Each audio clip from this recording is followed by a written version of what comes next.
literária. No caso, hoje, nós estamos com essa obra da professora Ana de Seno, fazendo esse lançamento. A professora Ana de Seno, ela é graduada em Letras, tá? É licenciada em Educação pela Universidade de São Paulo, é pós-graduada em Administração, Controladoria, mestre em Linguística pela Universidade Federal do Espírito Santo. E é professora de português e tradutora de espanhol. E também pesquisadora da Conscienciologia. Ela faz parte de uma instituição, nós chamamos de instituições conscienciocêntricas, né? A Aracê, que está no Espírito Santo, município de Pedra Azul, né, professora? Sim, é Domingos Martins. Domingos Martins. O distrito é Aracê. Distrito Aracê.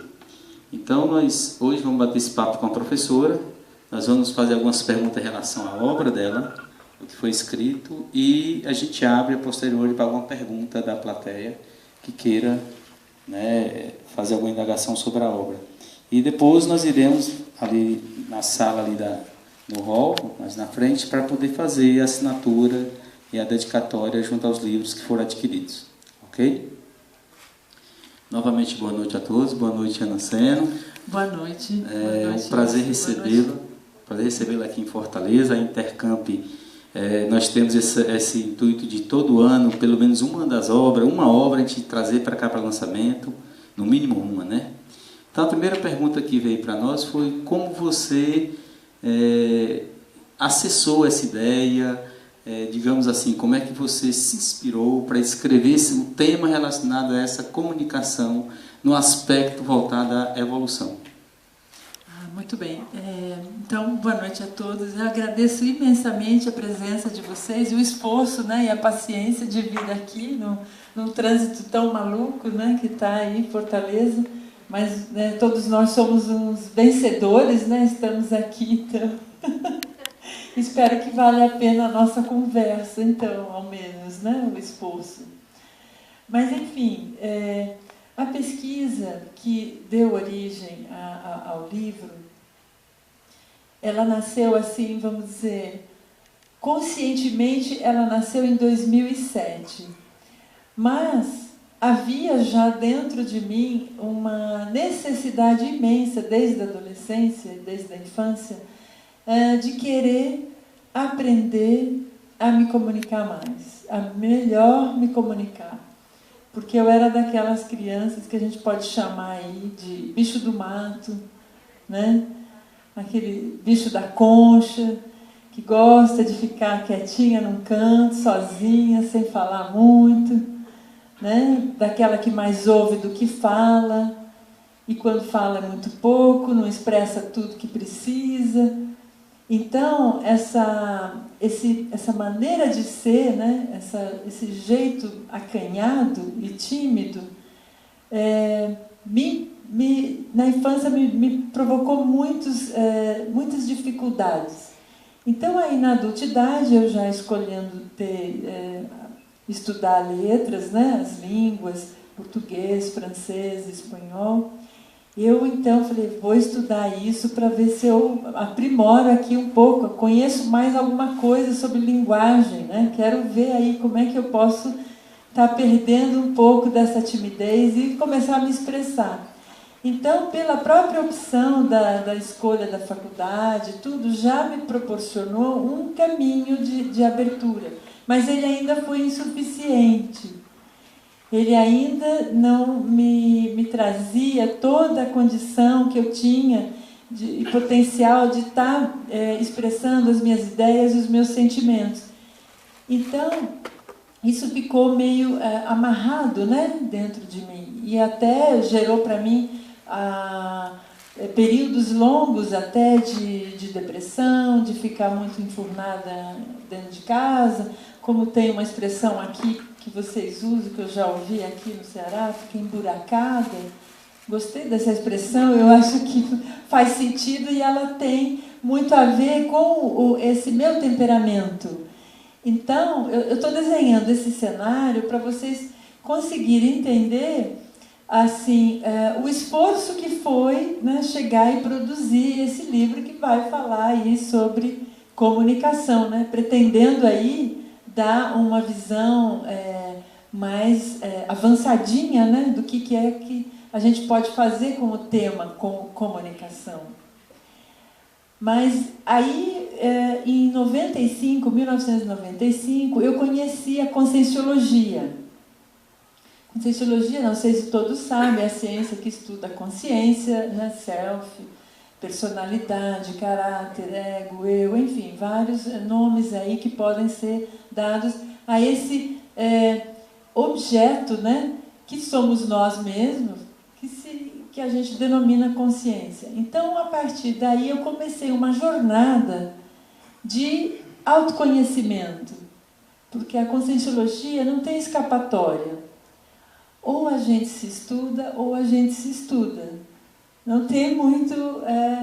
E ao fazer esse movimento de autopesquisa e de aprendizado, né, sobre mim mesma, eu descobri coisas que eu não associava da forma como eu descobri. Eu fui buscar, então, talvez eu esteja até me antecipando algumas coisas que talvez venha me perguntar, mas aí já dá para a gente dar umas pinceladas, né? Eu fui descobrir um conceito dentro da Conscienciologia que se chama autismo consciencial. E ele é sinônimo de fechadismo consciencial. Então, tudo a ver para se adequar ao meu perfil de pessoa que estava dentro de um processo de timidez e de reserva muito grande, muito fechado. E aí eu fui entendendo como que é o perfil de uma pessoa assim, fechadista, né? O quanto ela perde em convívio com os outros e o quanto ela perde também de mergulho e autoconhecimento dela mesma.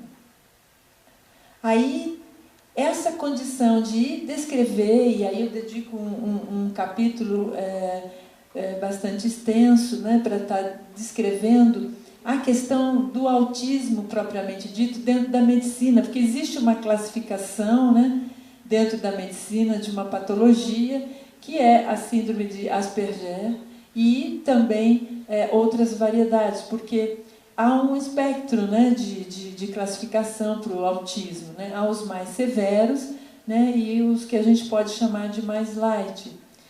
O autismo, vocês devem conhecer, né, algo sobre essa doença, é a incapacidade da pessoa se comunicar com o mundo externo, em se comunicar e se relacionar com as pessoas. Elas vivem dentro de si mesmas, nos seus próprios mundos, e, portanto, um comportamento altamente fechado. E tem períodos, às vezes, de turbulência, né, que a gente chama, não sei se vocês já conheceram alguma pessoa com autismo, né?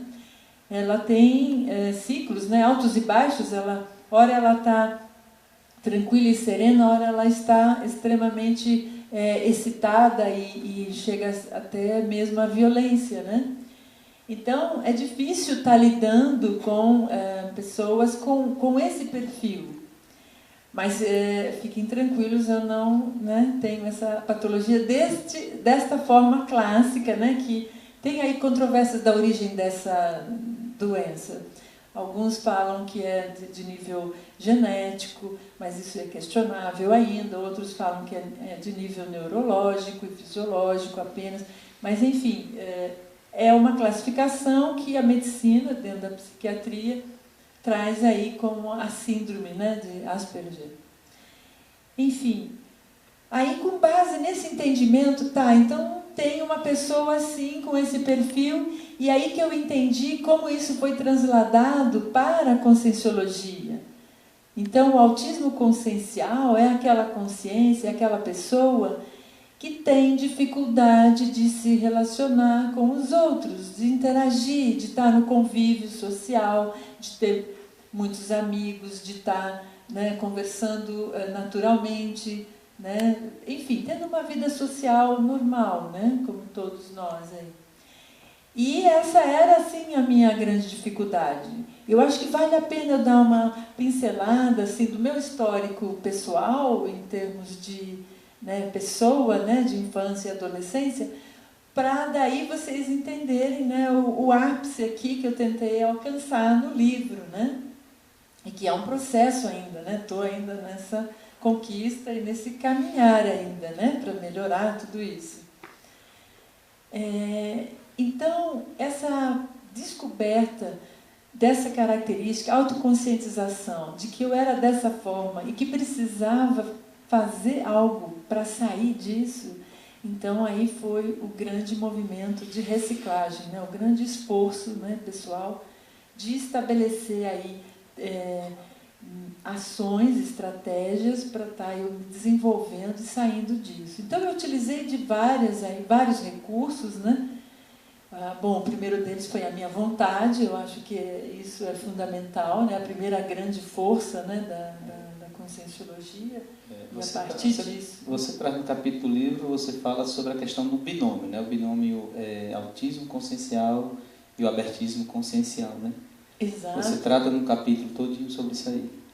Exato, que é para justamente fazer os dois polos, né? O mais extremo, né? Os extremados, né? O que seria o mais fechado, que seria o autismo consciencial, e o ideal, o mais saudável, né? Homeostático, que é o abertismo, né? Você aí ter sempre essas interações disponíveis e sempre fáceis e facilitadas, tanto na sua ação de ir ao encontro das pessoas, como também se permitir as pessoas chegarem ao seu encontro. Né? É isso mesmo. Tem uma questão do livro, quando eu li o tema, aí eu perguntei qual a relação que tem entre comunicação, pesquisa, autopesquisa, isso envolvendo todo o aspecto da evolução consciencial. Tem tudo a ver. Então, essa pequena introdução, né, que eu fiz foi já na base de autopesquisa, né, assim, de muito autoconhecimento, muita busca dos traços, né, de personalidade, de comportamento, de forma de ser, forma de pensar, maneira de agir, de reagir e, portanto, como eu era dentro do mundo, né, como é que as pessoas me viam. Então fui buscar também feedbacks, né, fui tentar encontrar aí visões sobre mim, além da minha própria, né? Porque nem sempre a gente tem a visão correta, né? Vamos dizer assim, a gente pode estar com visão parcial, visão falha, né? Que é criar uma autoimagem, às vezes ilusória, que não corresponde à realidade, e que aí é importante a gente, vamos dizer assim, ajustar o dial, né? Ali, daquela imagem focada e não desfocada ou distorcida, né, da gente mesmo, né? Então a comunicação, ela foi, vamos dizer assim, a ponte para eu estar exercendo esse autoconhecimento através de várias leituras, através até mesmo dos sets consciencioterápicos, né? Fui fazer psicoterapia, porque numa condição assim, onde a pessoa é extremamente, né, fechada, acanhada e muito, né, travada, a gente pode até dizer essa palavra, vai penso eu, necessariamente precisar de uma ajuda externa. E essa ajuda externa é o quê? Pode ser um psicoterapeuta, né? Pode ser uma outra linha alternativa aí que a pessoa queira, né, buscar fazer dança. Tem gente que consegue melhorar muito bem a sua comunicação, expressão, inclusive corporal, fazendo dança de salão. E aqui seria ótimo, né? Entra num salão, vamos aprender forró, vamos aprender mambo, vamos aprender salsa. Porque a expressão corporal, ela já nos dá um indicador do quanto você tem de liberdade com você mesmo dentro do seu corpo. Sim. Todo aspecto. Quando a pessoa vai escrever um livro, né, às vezes segue uma escola, um modelo, questão do paradigma que se vai escrever aquele livro. Em que está embasado, em que paradigma esse livro está embasado, que traz esse paradigma na escrita aí do seu livro? Bom, é o paradigma consciencial, né? Toda a ciência, ela se pauta, se fundamenta por uma metodologia, um modo de pesquisar, um modo de fazer a coleta das informações para transformar aquilo em princípios e a sua, o norte, né? Que vai embasar o paradigma, né? Então, dentro do paradigma consciencial, o que a gente pode já antecipar, não sei se todos têm aí informações de algumas, né, elementos que compõem aí os estudos da conscienciologia, mas eu vou me deter aqui em 4, pelo menos, né, dos pilares, né, do paradigma consciencial. São 4 fundamentais. O primeiro que a gente pode estar comentando é a respeito da multidimensionalidade, que nós vivemos em múltiplas dimensões simultaneamente. Então, interagimos não só aqui entre nós, né, que estamos com esse corpo físico, nesse ambiente todo, né, da materialidade que todos estamos vendo, interagindo e tocando. Mas existem outras dimensões mais sutis, onde estão consciências que não têm mais o corpo físico, né? Então, essa conexão com essas outras consciências, que na linguagem, por exemplo, espírita seriam as desencarnadas, né? É legal a gente usar sinônimos, né? Porque aí vai ficando mais claro. Essas outras consciências também podem estar interagindo, e nós com elas, dependendo do nosso nível de parapsiquismo, de parapercepções. Como que a gente tem isso desenvolvido e o grau disso dominado, né? Desenvolvido, e que você sabe fazer uso disso. Mais à frente aí a gente vai falar mais um pouco disso. O outro pilar, um segundo pilar que a gente pode falar, é o da bioenergética, que nós somos seres energéticos. Nós somos seres que emanamos energias e usamos das energias que estão aí no universo, né, no cosmos, que a gente chama de energia imanente. Uma vez que a gente absorve e assimila essas energias, que não só do universo, né, dentro aqui do nosso planeta, nós temos vários tipos de energia, fitoenergia, a energia telúrica, a hidroenergia, né, e a própria energia solar, né? Toda essas possibilidades, fontes de energia, nós podemos absorver e transformamos essa energia com o nosso pensamento e nosso sentimento. E aí nós, vamos dizer assim, contaminamos no bom sentido, né? Dependendo da qualidade, né, da nossa penserização, a gente exterioriza uma energia consciencial, sai com informação. Então, a energia, para nós, é um veículo de informação, que carrega informação e, portanto, comunica. Então, uma pessoa sem falar nada, ela está comunicando também, só com a presença dela fisicamente. Um terceiro pilar, que aí a gente pode também estar comentando, é a pluriexistencialidade. As várias vidas, né? Todas as vidas que nós já tivemos no passado e também todas outras futuras vidas, né, que vamos ter.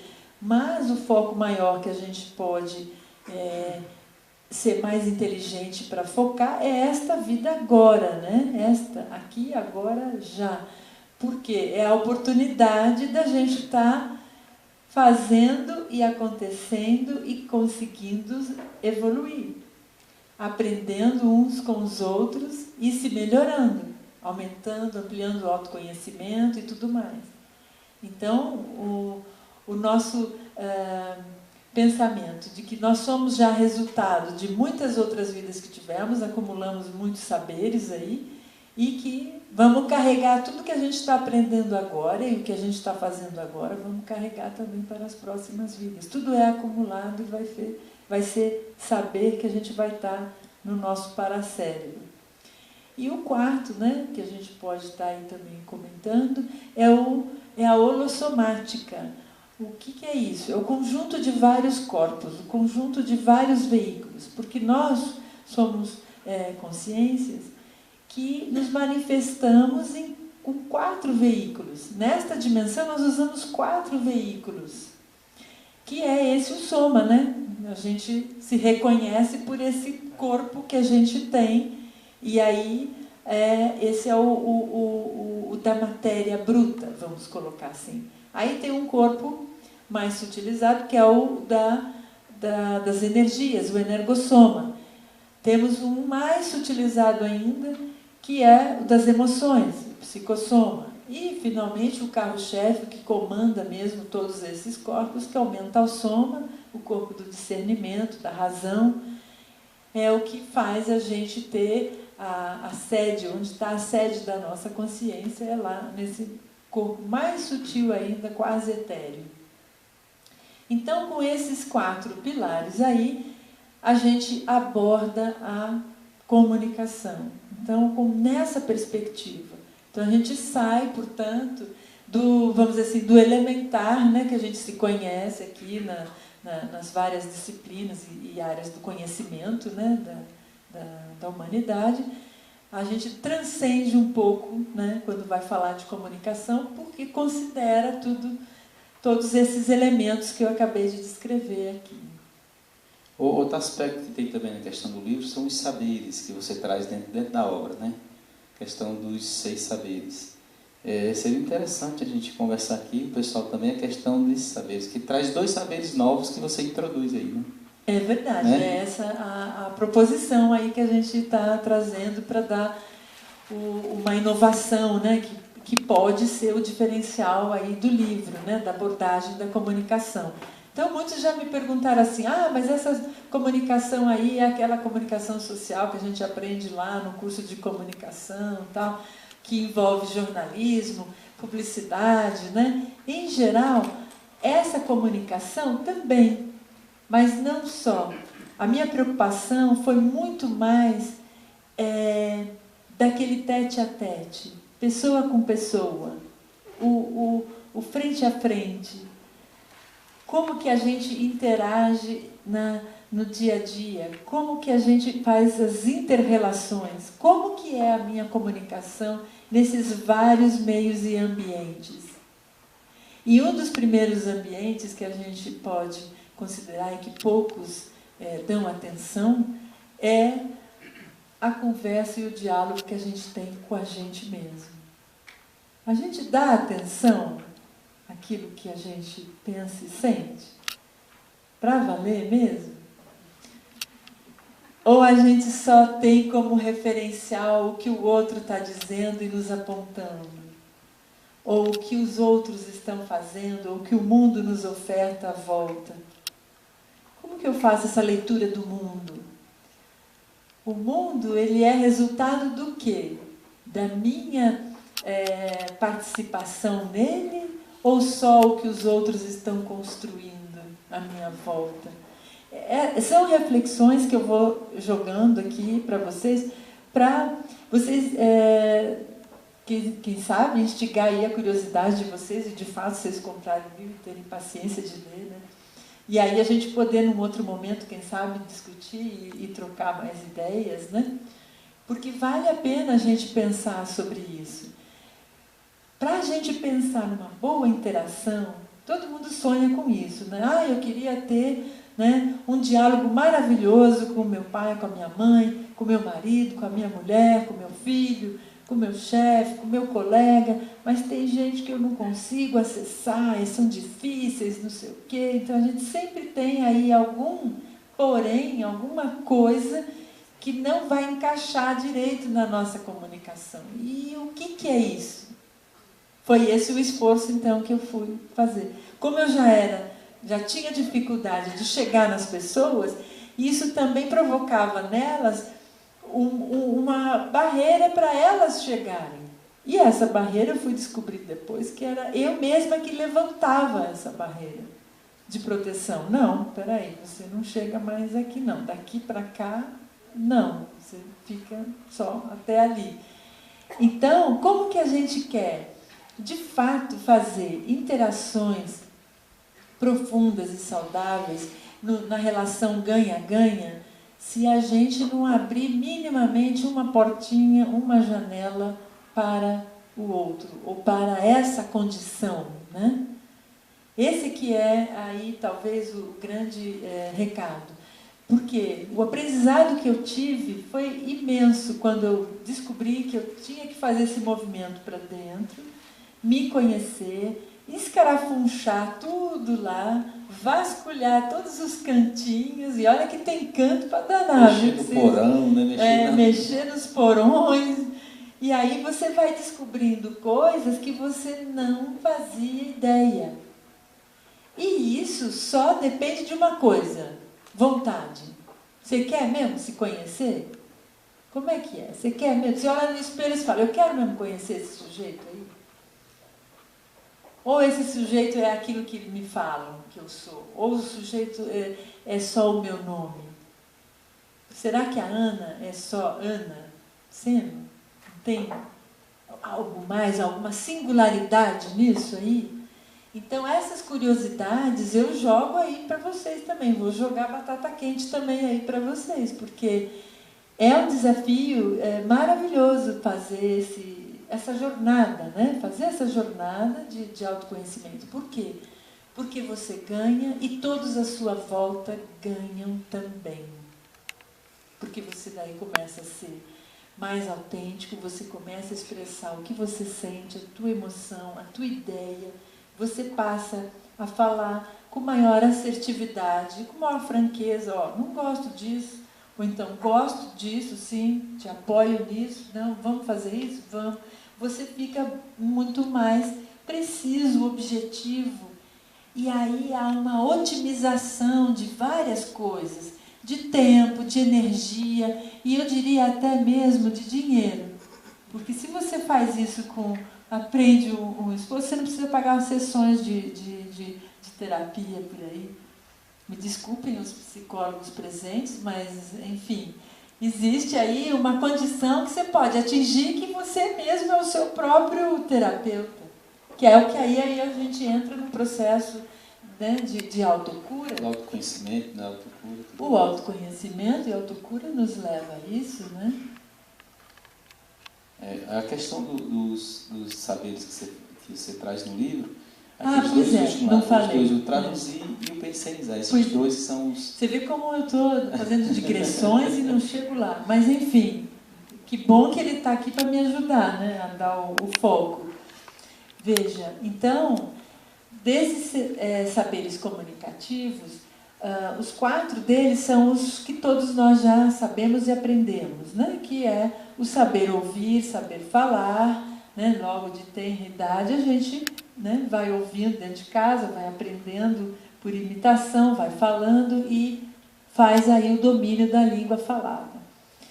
Depois entramos na escola, aí vai com leitura e com a alfabetização, aprendemos a escrever. Pois bem, 4 saberes aí a gente já tem e que pode estar uns mais avançados e mais aprimorados do que outros, né? Porque o equilíbrio aí dos 4, esse é o ideal, né? Sabemos dominar bem aí os 4 para a gente ter uma boa comunicação. Mas pelo paradigma consciencial, o que é que a gente pode agregar de novo e que a gente viu necessidade para, então, colocar como saber importante para aprender, que é o saber traduzir e o saber pensenizar.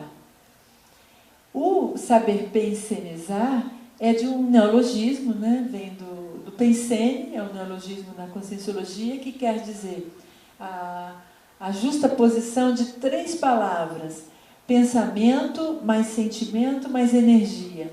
Então, essas 3 palavrinhas indissociáveis, elas acontecem em qualquer momento da nossa expressão, em qualquer momento da nossa manifestação, ela acontece. Seja na falada, seja na escrita, ela acontece em algum grau, né, em alguma quantidade, está sempre presente. Você está tendo uma ideia e simultaneamente a essa ideia tem uma emoção sua vinculada a ela, associada a ela e sendo transmitida e passada pelas energias.